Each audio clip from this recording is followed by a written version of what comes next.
पक्षाच्या वतीने युवक आघाडीच्या वतीने महाराष्ट्रव्यापी युवा जोडो संकल्प अभियानाच्या माध्यमातून युवा संवाद बैठक ही प्रत्येक महाराष्ट्रातल्या जिल्ह्यामध्ये घेतली जात आहे। त्याच अनुषंगाने आज नांदेड जिल्ह्यातली युवा संवाद बैठक घेतली।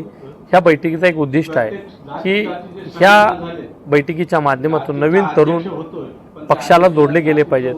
नवीन युवक हे पक्षाला जोडले गेल्यानंतर यांच्या माध्यमातून एक चांगलं संघटन उभा राहिलं पाहिजे।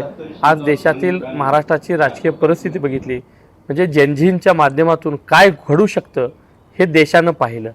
या देशामध्ये या तरुणांनी क्रांती घडवली, म्हणजे क्रांती 2014ला घडवली होती। 2014ला ह्याच तरुणांनी सोशल मीडियाच्या माध्यमातून काँग्रेसची सत्ता देशातून राज्यातून उलथून टाकली होती आणि या देशामध्ये राज्यामध्ये भारतीय जनता पार्टी सत्तेमध्ये आणली। परंतु ह्याच भारतीय जनता पार्टीला गेल्या 12-13 वर्ष सत्तेची इतकी मस्ती आली होती की आमच्या मंत्रिमंडळातल्या कुठल्याही मंत्र्याचा कधी राजीनामा होईल असं वाटत नाही असं बिनधास्त सांगणारे मंत्री आणि ह्याच लोकांना म्हणजे शिक्षणामध्ये सुद्धा भ्रष्टाचार होतो।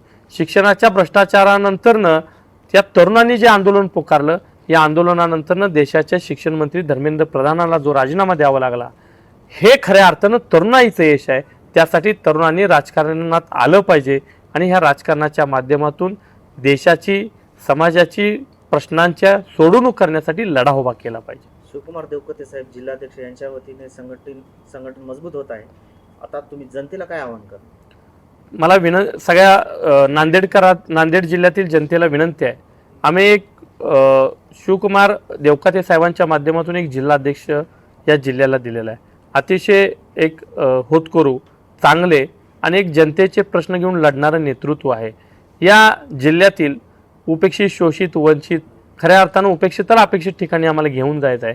त्यामुळे अशा सगळ्या घटकांनी या प्रत्येक तालुक्यातील जनतेनं या जिल्हाध्यक्षांच्या पाठीशी खंबीर उभा राहावं आणि निश्चित मला विश्वास आहे येणाऱ्या काळात जिल्हा परिषद पंचायत समितीच्या निवडणुका आम्ही त्यांच्या नेतृत्वाखाली ताकदीनं लढणार आहे स्वबळावरती आणि सगळ्यांनी त्यांच्यासोबत साथ दिली तर निश्चित परिवर्तन दिसेल। जनतेच्या मनातलं वातावरण हे मतदानातून दिसल्याशिवाय राहणार नाही।